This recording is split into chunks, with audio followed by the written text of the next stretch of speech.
of Jerry Quarry, the #1 ranked challenger, who is, of course, tonight going to be fighting perhaps the toughest fight of Jerry's career. Age-wise, Quarry will come in tonight 25 years of age, and that is spotting 3 years to Muhammad Ali. Jerry, of course, hails from Bellflower, California, comes from a fighting family. His father and his brother, of course, Mike Quarry, is a fine young light heavyweight at the current time. Those of you folks who are watching this telecast on a color screen can see that Jerry, typical of the Irish, is decked out in a very resplendent, brilliant green robe. Quarry has had 2 opportunities at the heavyweight title. Earlier, when he lost to Jimmy Ellis in 15 rounds in 1968, and of course when he lost to Joe Frazier. So this represents the opportunity that Jerry has been waiting for. They say he's a changed young man since he's decided to really go into fighting and to train and train hard. Well, he certainly had better be trained and in fine condition, because tonight he will be in against a gentleman who is regarded as perhaps one of the fastest heavyweights ever to come in the ring, both afoot and with his hands. However, there is one thing you have to say about this young man from California. He does not fear Cassius Clay. He does not fear him, and that is usually what makes for a good fight, however long it may last. We've talked about Quarry's punching ability. There is no question, because as those of you fight fans who will well recall, he took out young Mac Foster in a very exciting fight, and that perhaps might have been the turning point in Quarry's boxing career. Now on the far side, coming in, of course, the crowd yelling, screaming, mixed boos. Here he comes, the first time, again stepping in as a heavyweight in an important fight since his last title defense 3.5 years ago. Muhammad Ali coming up with his handlers here, wearing a white robe. And I don't believe that anybody in this entire group is happier than this young man to once again have the opportunity to step into the ring. Boxing is his trade. Boxing is his fame. All right, we're just about ready for our official ceremonies, and here is the famed ring announcer from New York, Johnny Addy.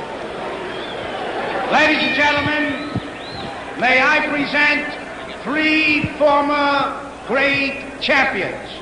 We'll start with the former lightweight champion of the world, Ike Williams.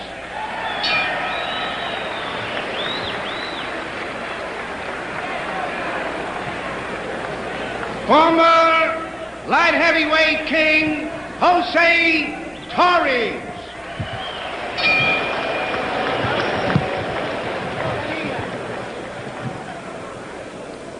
Ike Williams, here is Jose Torres, and the former WBA heavyweight champion, Jimmy Ellis.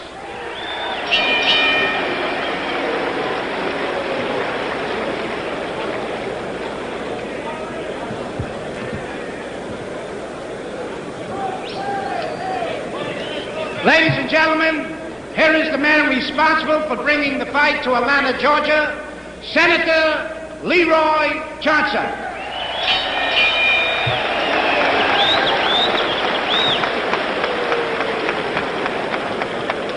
Let me introduce to you the mayor of this great city, Sam Massell. Mr. Robert Castle, Sports Action Inc., New York City. Ladies and gentlemen, it's my pleasure at this time, on behalf of the fighters, on behalf of the House of Sports, Mr. Harry Petts, Jesse Hill Jr., and myself, and on behalf of Robert Castle of Sports Action Inc. of New York, we present to the city of Atlanta, to the mayor of this great city, $50,000 for the mayor's drug abuse program to stop the traffic of drugs in our city.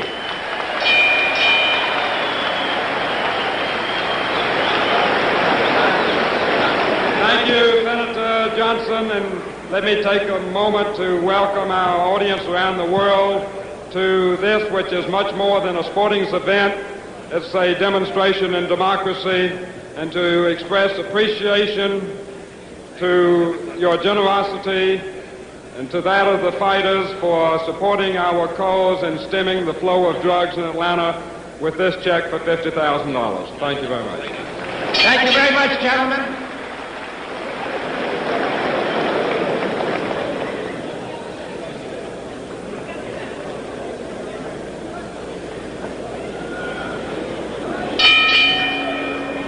Ladies and gentlemen, here are the ring officials, the attending physicians, Dr. Brown, Dr. Siegel, Dr. Wilbur, Dr. Ellison, the timekeeper, and also the timekeeper for the knockdowns, Ernie Snow.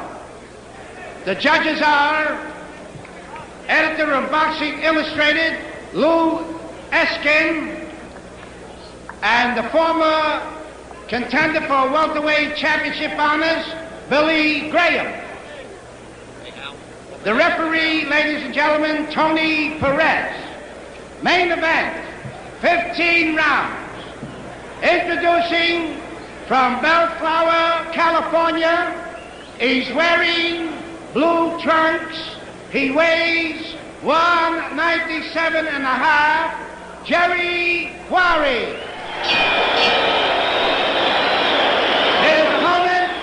From Louisville, Kentucky, he's wearing white trunks. He weighs 213 and a half. Return of the champion, Muhammad Ali. Main event, 15 rounds. Tony? Muhammad Jerry Quarry, I'm here to enforce the rules of the commission. Now, you score a knockdown. You must go to the farthest neutral corner and stay there until I tell you to come out. All right? 3 knockdowns is out. Now, listen. The farthest will be saved by the bank. Okay? They're not listening. Wait a minute. Are you listening? Will we keep the crowd down, please? The referee, it's very important, wants to give them the instructions. Just listen to me. If you score a knockdown, you must go to the farthest neutral corner and stay there until I tell you to come out. If the fight is on the floor and the bell rings, the bell will not save anybody from being knocked out. The count must continue. The seconds, please stay out. 3 knockdowns. 3 knockdowns is out. 3 knockdowns is It's win. voided. All right? Any questions? Shake hands and good luck to both of you.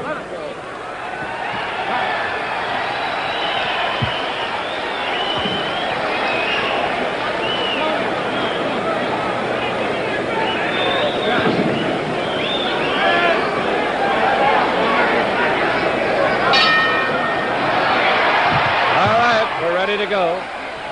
Clay in the white trunks, Quarry in the blue. 15 rounds.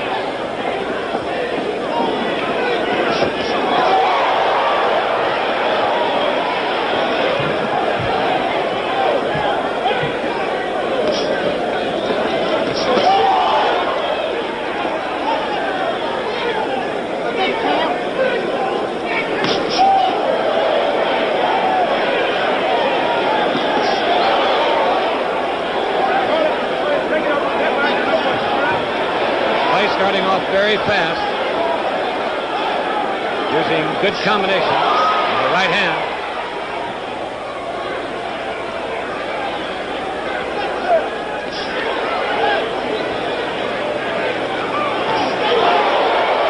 And Quarry gets in a good right. 2 minutes.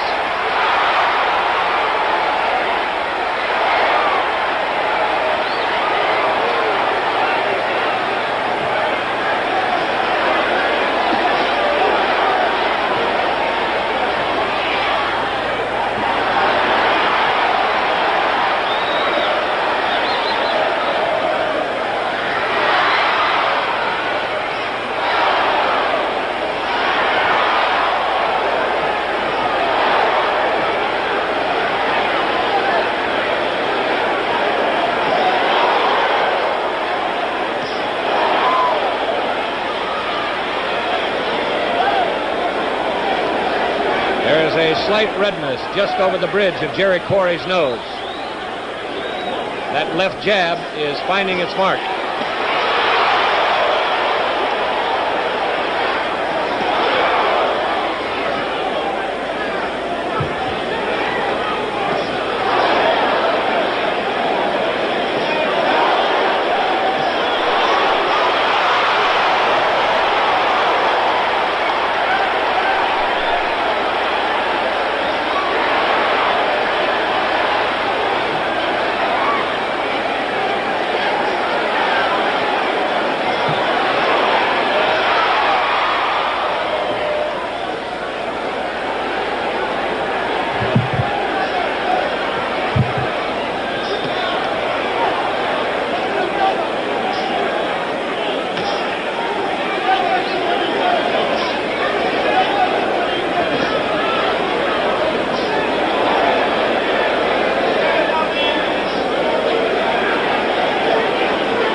The round to end round one, and looking at the action right off the start, you have to say one thing, that Muhammad Ali or Cassius Clay, whichever you want it, has certainly appeared in the first round to have lost none of his swift. He is still plenty fast, and his left jab is still a dynamite punch. Jerry Quarry has a slight redness below both eyes and on the bridge of his nose from that left jab. Clay has missed a couple of big punches in that first round, so his timing might be a shade off. But there is also no question that the former heavyweight champion is in fine physical condition. He has done a lot of road work, and he obviously is ready to go. Both fighters are up. The staring contest that took place prior to the start of the fight apparently had no effect on Jerry Quarry, but it might be that Clay's left hand will before too long.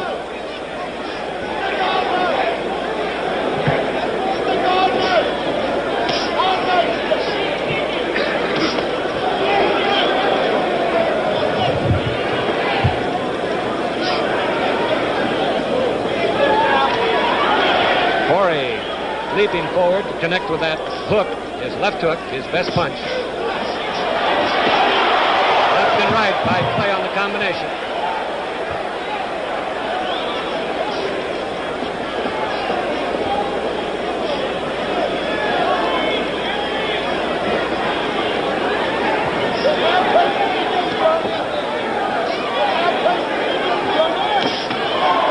Good left hand by Clay, coming backwards on the punch.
Effectively using his advantage in reach, 10 inches, to stay away from that left hand of Quarry's.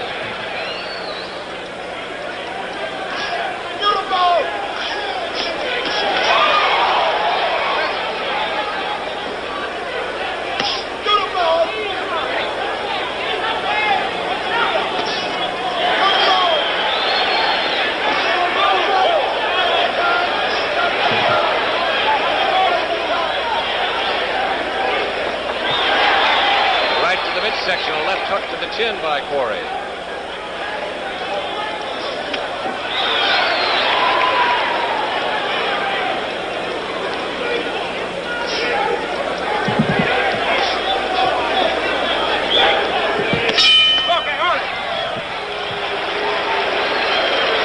That's the end of round 2. Once again, it's obvious that Clay has been working hard on Quarry's left hook, his best punch.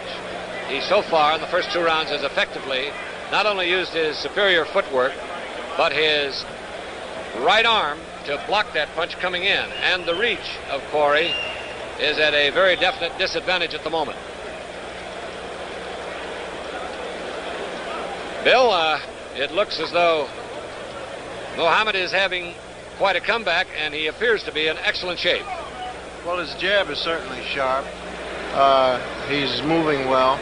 But once again, Tom, I just feel that we're all witnessing a first, something that none of us can really say how this is going to come about because of the time. 3.5 years, he's just 28 years old, and it's quite an experience. Well, we'll certainly find out. So far, he has looked in fine condition. Jerry Quarry in the blue trunks, trying to work to the inside. And, of course, Clay, having the superior speed, has effectively so far stayed out of range of that left hook.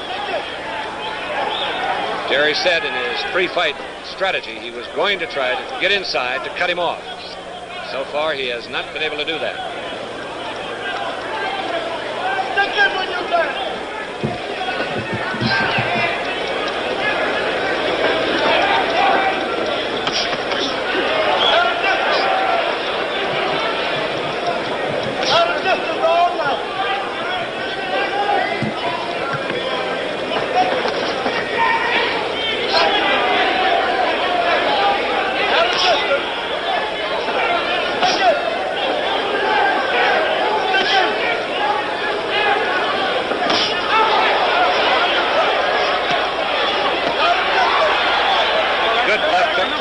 By Quarry. It's a good test. Clay is using that left jab just like a piston, constantly keeping Quarry off balance by hammering it out there. There's a slight redness above the right eye of Jerry Quarry.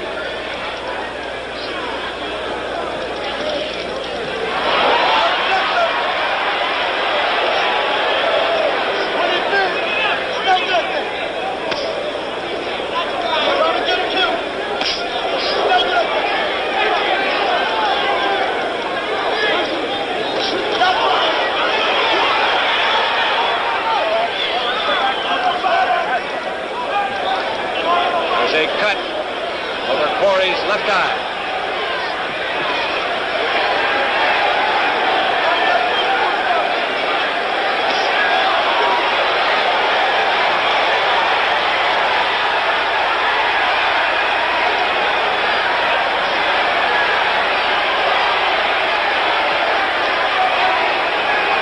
Cut is bleeding profusely. And once again,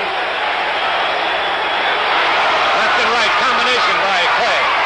Quarry is fighting back, but the cut has been opened.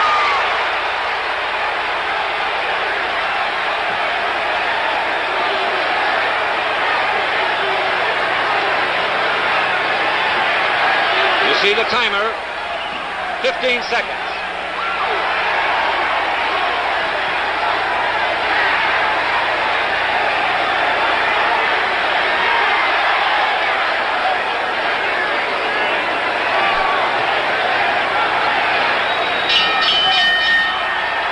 The bell to end round 3.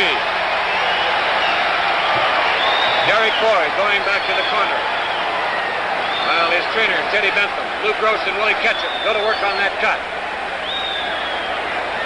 Referee Tony Perez standing directly above Quarry's corner, watching him. And Perez is calling for the doctor.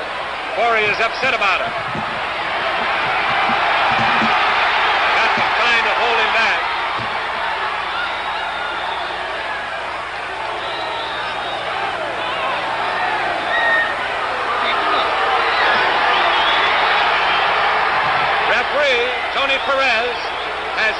the fight is over, apparently because of an eye cut. It's a terrible cut, Tom. You and I both can see it. There's no doubt about it being a very bad cut. The doctors, there were 4 in attendance tonight. Dr. Calvin Brown, Dr. James Ellison, Dr. Joel Wilbur, and Dr. Jerome Siegel. They said one of each doctor would be working in the corner. The question now is which one made the decision. Referee Tony Perez stopped it. Apparently, Quarry not able to answer the bell for the 3rd round.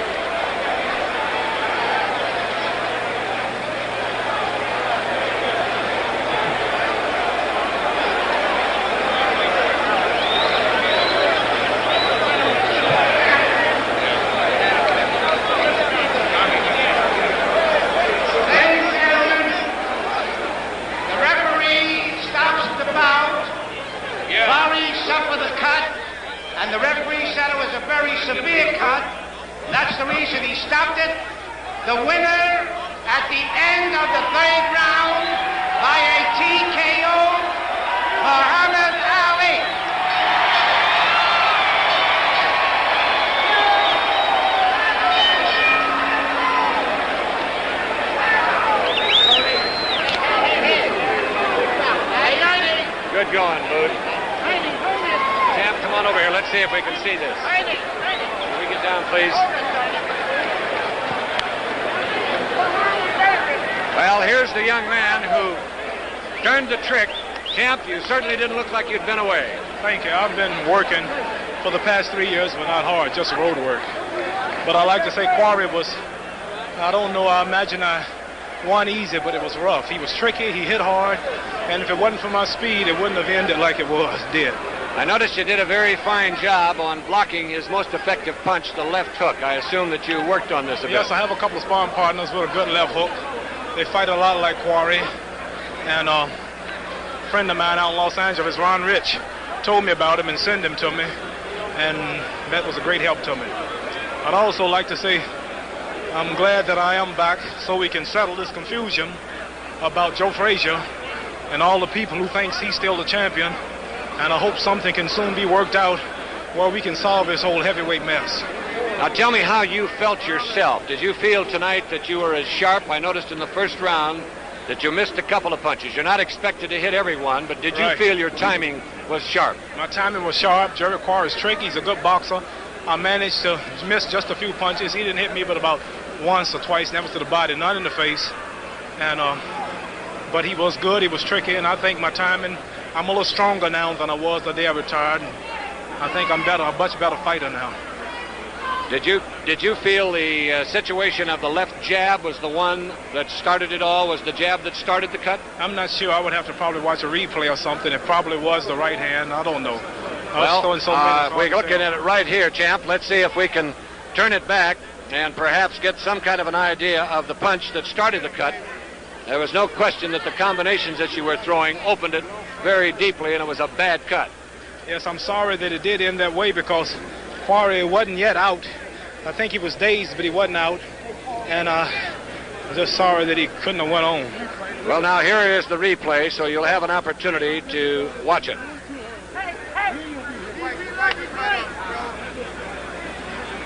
This is the entire round, champ, so you go ahead and describe whatever you're trying to do here. I'm just concentrating on my legs. This is a big asset to me. On my toes, in and out. And usually when a fella punch at me, I'm out of hitting range and I can counter. But he was real tricky. He was taking his time. He had a hard left hook, but I blocked up him pretty good. Did you feel that there was any particular punch of his that stung you at any time? One body punch at the end of, I think, the second round. He caught me in the rope with a body punch, and that was pretty powerful. But I've been also training for that, too. But I like to say it was a good fight. And Quarry was tricky, but I think I was just a little too fast.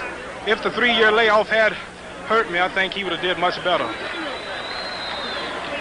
I gathered from your fine conditioning, as well as your fast footwork, as well as your timing and your punches, that you were trained to go 15 if you had to. I could have did this at 15. Right now I'm working slow. I was ready to step it up if I had to, but my battle plan was just to keep a step ahead of Quarry in case I needed more energy for the later rounds. When you spotted the cut from whatever punch it was, and I assumed that it was from that punishing left jab which you were firing in there like a piston, did you work on the cut? Well, no, I was just boxing and hitting the target wherever it came, but I wasn't specifically concentrating on the cut. But I'm sorry again that the cut did happen because I really didn't get enough action. Just 3 rounds really wasn't enough. But I think we can now solve this whole trouble with Joe Frazier myself, because this is the #1 contender, and I think he fought 7, 8 hard rounds with Frazier, hit Frazier about 900 times. I think he hit me about twice. So, Champ, do you feel that you want Frazier right now, or would you like to have another fight between? It's up to the managers and the backers. We got a couple more things in the working. We're not too anxious to get to him. He's got to get past Bobby Foster, the light heavyweight champion, first. I know that you said that as far as you were concerned, there was an awfully good right hand, and I think that was the one that did the real damage. Right.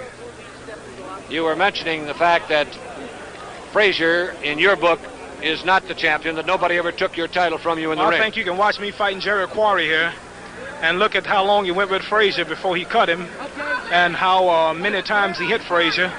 And if you compare me with Frazier, this is a completely different fight. There was also a quote in the paper to the effect that Frazier wasn't much interested in this fight. You don't really believe that, do you? Yeah. Oh, I don't know. I think he's surprised that I got my license back, and he was relying on me not getting them. This is why he was talking so big, but now that I'm back in action, I think he's backing off. Now, here we are, champ, and this is a slowed-up action of it. I don't know if you can even follow your own punches, but believe me, they're awfully swift. But that left hand is obviously very punishing, and it was all during the fight. Yeah. So, box a man like Quarry to beat him without getting hit yourself, you have to be pretty good on your toes, and I'm lucky that the amount of footwork that I've been doing enabled me to get in and out like I did without getting hit myself. I think that we're going to watch the combination of the left. There's the left and right, and I think that was the punch that really did the big damage. I think that was it. Well, there was no doubt that you came back tonight, young man, and I know that the boxing fans all over the country send their congratulations to you for a very fine job against a very tough opponent. No question about it. You went out as a champion. You came back as a champion. My congratulations. I'd like to say hello to the Supremes, the Temptations, Sidney Pote, Bill Cosby. All of my friends are here in the audience today. And Gail Sayers also in Chicago. Gail Sayers is a young fellow that wanted to be remembered to you. Yes. Congratulations again. Thank you very much. We'll look forward to seeing you. And that just about wraps it up, ladies and gentlemen. We will see if we can get a hold of the referee, if Tony Perez is still in the ring. Oh, Tony has put on a jacket, and I didn't have an opportunity to see him. The referee from New York, Tony Perez. Tony, tell us about it. Well, it looks like it was a very deep cut and long, and I didn't have no choice to stop it because he could got serious consequences on that. Very bad cut, and Muhammad Ali looked very sharp and faster than ever. I could say that. We noticed the circumstance here of the left hand seemed to be the damaging punch, the constant blow that seemed to start the cut, and then it looked as though a combination of left-right combination that really busted it open. That is correct. Too much jab, jab, jab, jab, left hook and cross, right cross.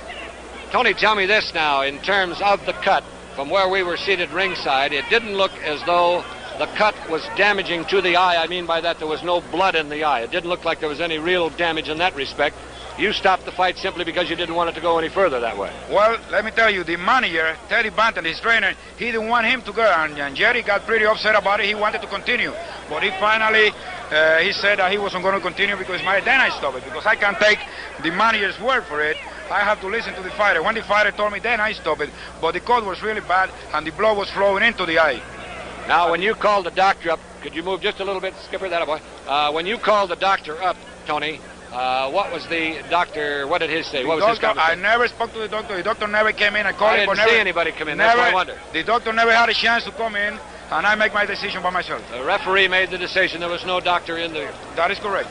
Now, Tony, we have a tape here, a rerun of the fight, and as we have recalled here from ringside the circumstance, this is the round all the way through. Now, again, as you have noted, the left hand, and I think the very definite combination of punches is easily recognized as the damaging blow. That is correct. Too much jab on the top of the eye. And if you watch it, after the middle of the round, I keep watching that eye because I saw it was a real bad cut. And it was bleeding, and like I said, at the end of the round, the blood was flowing right into the eye.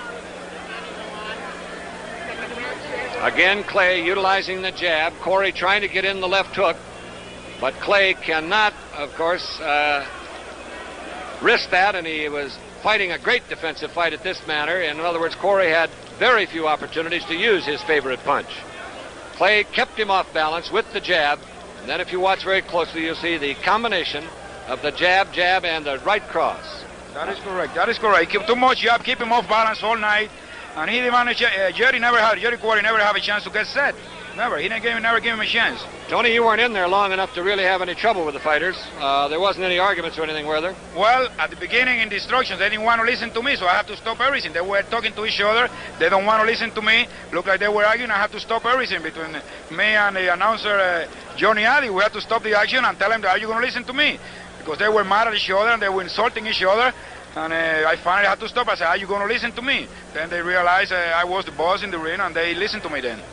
There it is. There's the combination of Clay with the left and the right cross, and that really split the eye. You can see Quarry's eye, and there's another right, all adding to the cut, which undoubtedly, as referee Tony Perez right here at my shoulder said, it was too much. Did not call the doctor into the ring, said that is the end of it, and that was it.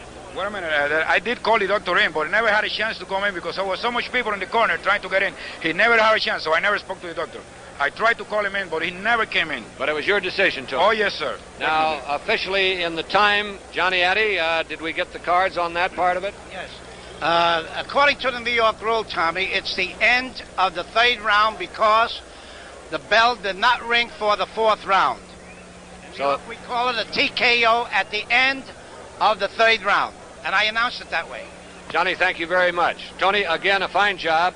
Wish it had gone a little longer, but that's the way it is in boxing. Thank you very much. Appreciate it. Okay.